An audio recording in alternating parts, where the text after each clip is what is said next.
बावनकुळे साहेबांनी त्या बाबतीत सध्या तरी आपण निर्णय घेऊनही मागं घ्यायचा। उद्या आपण उद्या याच्यावर पूर्ण चर्चा करू। एक मात्र एवढं खरं आहे का एखादं कर्जमाफी लगेच कर्जमाफी पहिली गोष्ट तर त्यांनी मान्य केलं का आम्ही कर्जमाफी करणार। तुमच्या सगळ्या आंदोलनाचं हे मोठं यश आहे का आतापर्यंत आपण जे काही आंदोलन केलं ते कर्जमाफी करण्याचा त्यांनी निर्णय घेतला आहे। फक्त आता तो निर्णय समिती गठीत झाल्यानंतर कोणाचं करायचं काय कसं असेल ते तर करावंच लागेल। तेवढा वेळ तर मी जरी मिनिस्टर असतो तर मला तेवढा वेळ द्यावा लागला असता, कारण कोणाचं असं नाही आहे उद्या कर्जमाफ सगळेचं माफ असं आपण नाही म्हणू शकत। कारण ज्याचं कष्टाचं पोट आहे त्या कष्टाच्या पोटालेच ते भेटलं पाहिजे आणि श्रीमंताच्या घरात जाता कामा नये हा विषय तेवढाच महत्त्वाचा आहे। आणि त्याच्यामुळं काही आपण जे 20% हमीभावाच्या 20% अनुदान देण्याचं कबूल केलं होतं, आता त्याच्या बाबतीत मीटिंग या वर्षीच्या हमीभावात देणार का पुढच्या वर्षीच्या याच्यात देणार। कारण बावनकुळे साहेब हे कर्जमाफी आम्ही तुम्हाला मागितली नसती। कालपर्यंत तुरीचे भाव 7300 होते आणि काल आज 15 दिवस तुरीचे भाव 6300 झाले, 1000 कमी झाले। 25% सोयाबीन फक्त आपण खरेदी केलं, त्याच्यात अधिक व्यापाऱ्याची खरेदी झाली आणि उरलेलं सोयाबीन 3500 4000 तुम्ही शेतकऱ्याचीच मुलं आहे त्या भावात विकावं लागली। ही वस्तुस्थिती आहे। मी लागन तर रेकॉर्डसहित तुमच्यासमोर मांडू शकतो। आता एका इकडे हमी भाव भेटत नाही, मार्केटमध्ये जाऊन अतिशय खालच्या भावात आपल्याला विकावं लागतं। ते नाहीतर आम्हाला कर्जमाफी नकोच आहे तशी पाहिलं तर। आम्हाला जर भाव दिले तर आम्ही तर सरकारचंच कर्ज माफ करून टाकायचं। पण हे सगळ्या तुम्ही याच्यातून सगळे गेले त्यासाठीच आम्ही म्हटलं होतं का MRGS मधून जर मजुरी जोडली MRGS ला शेतीची पेरणी ते कापणीपर्यंत तर उत्पादन खर्च कमी होईल आणि उत्पादन खर्च कमी जर झाला तर मग त्याचा नुकसान भरपाई झाली, गारपीट पडली किंवा अतिपाऊस आला किंवा कमी भाव झाले तर त्याचं जास्त नुकसान होणार नाही, कारण इकडे मजुरीचा खर्च निघालेला असेल। आता त्याच्यात बंदिस्त घेता येते शेतातले काम, पण ते पेरणी ते कापणी घेता येत नाही, हे थोडंसं मूर्खपणाचं लक्षण आहे। आणि म्हणून ह्या सगळ्या गोष्टीवर आपण, कारण हे काही किचकट मुद्दे आहेत ते बैठकीतच आपल्याला करावं लागेल।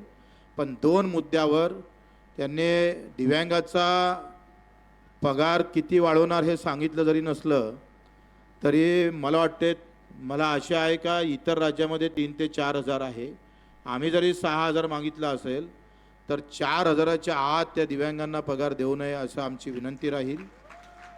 दुसरं असं का कर्जमाफीबाबत ज्यांना कर्ज आता फेडलं असेल, म्हणजे कर्ज त्याच्या अंगावर आहे, बरेच लोक सावकाराकडे गेले, आपल्या जिल्ह्यातले किमान 25 ते 30% लोक सावकाराकडे गेले आणि त्याच्यामुळे 4-4, 5-5 वर्षांना त्यांना कर्ज घ्यावं लागलं।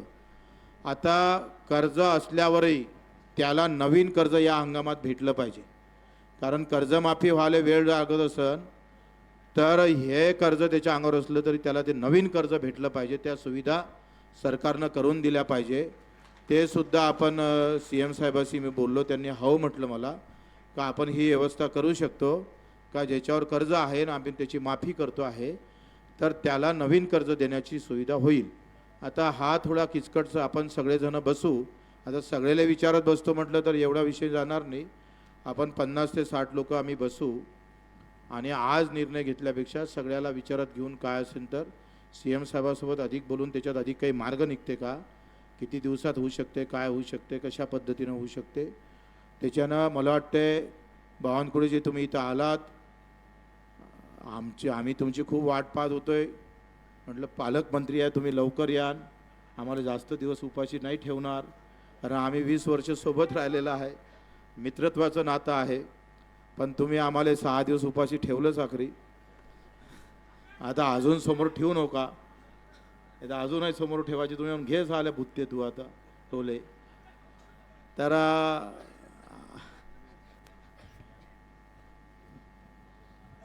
मी वाटल्यास बच्चूभाऊ जे माननीय मुख्यमंत्री बोलले ते आताच तुम्हाला वाटल्यास कागदावर काय वाटतं ते करून देतो, पण माझी विनंती काय आहे, आपण थोडा जरा हा राष्ट्रसंत तुकडोजी महाराजांचा हा परिसर आहे. काल देशामध्ये एवढी मोठी घटना घडली आहे. माझी लहान लहान 3-3 वर्षाचे मुलं 250 प्रवासी जवळपास 10-15 सेकंदाच्या विमान अपघातामध्ये नागपूरचे 4 त्या ठिकाणी आहे. एवढा मोठा भाऊ राष्ट्रीय लेवलला सर्व लोकांचे मन सुन्न झाले आहे. जगामध्ये त्या घटनेला 250च्या वर लोक 10 सेकंदात गेले. 2 पायलट गेले, क्रू मेंबर गेले आणि देशामध्ये एवढी मोठी घटना घडली आहे की तुम्ही त्या घटनेचा बघितलं व्हिडिओ ना तर आपल्या सर्वांच्या डोळ्यात पाणी येईल. एवढी वाईट घटना ही या देशामध्ये घडली आहे. सर्वीकडे शोक व्यक्त होत आहे. सर्वीकडे शोकाकुल वातावरण आहे. प्रत्येक माणूस हारलेला आहे. कारण या देशामध्ये एवढा मोठा विमान अपघात हा पहिल्यांदा झाला, म्हणजे या ठिकाणी झाला इतका मोठा की ज्या ठिकाणी ते विमान पडलं त्या ठिकाणचे लोक मेले, विमानातले संपूर्ण मेले. एकच फक्त वाचला, खिडकीतून बाहेर पडला तो. त्याचं बघा परमेश्वराने. तर माझी विनंती आपल्याला बच्चू भाऊ, देशात एवढी मोठी घटना घडली आहे. देशामध्ये संपूर्ण 140 कोटीच्या जनतेमध्ये शोक व्यक्त होत आहे. वातावरण दुःखाचं आहे. त्यामुळे मी राष्ट्रसंत तुकडोजी महाराजांच्या परिसरामध्ये आपल्याला विनंती करतो सर्वांना की अशा दुःखमय वातावरणामध्ये राष्ट्र सुन्न झाला आहे. संपूर्ण जगात सुन्नता पसरली आहे. अशा वेळी मात्र मी तुम्हाला विनंती करतो आहे की तुम्ही किमान या घटनेचा आधार घेऊन, तुम्हाला आता एवढं मीडियासमोर ओपन बोलल्यानंतर माननीय मुख्यमंत्री आपल्याशी बोलले, शेवटी तुम्हाला कधीही आंदोलनाचा अधिकार आहे. मला माहिती आहे तुम्ही समजा मागण्या पूर्ण झाल्या तर किती अजून आंदोलन जास्त कराल, हे आम्हाला माहिती आहे. राज्याची जनता तुम्हाला ओळखतं, मलाही ओळखतं आणि मुख्यमंत्र्यांनाही ओळखतं. त्यामुळं मला असं वाटतं तुम्ही सर्वांनी थोडासा, कालची घटना ही प्रत्येक परिवारासाठी खूप वेदनादायी आहे. आपल्या घरचा माणूस जातो तेव्हा त्याचं दुःख जे असतं ना ते दुःख त्याच परिवाराला माहीत असतं. आपल्या घरचा माणूस जातो तेव्हा त्या परिवाराचं दुःख त्याच परिवाराला कळतं, बहुत्याला कळत नाही. आणि त्यामुळं माझी विनंती तुम्हा सर्वांना आहे, शेतकरी बांधवांना आणि बच्चू भाऊला, कालच्या घटनेचा थोडा विचार करा.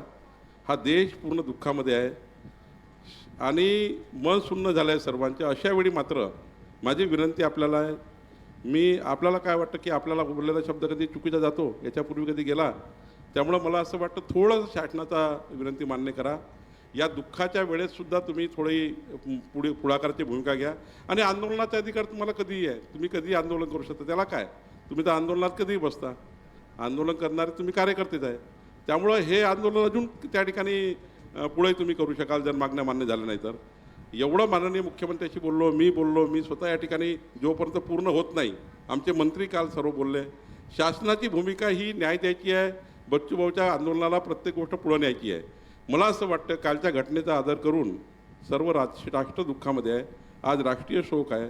3 दिवस राष्ट्रीय त्या ठिकाणी या ठिकाणी सर्वांच्याच मनात दुःख आहे.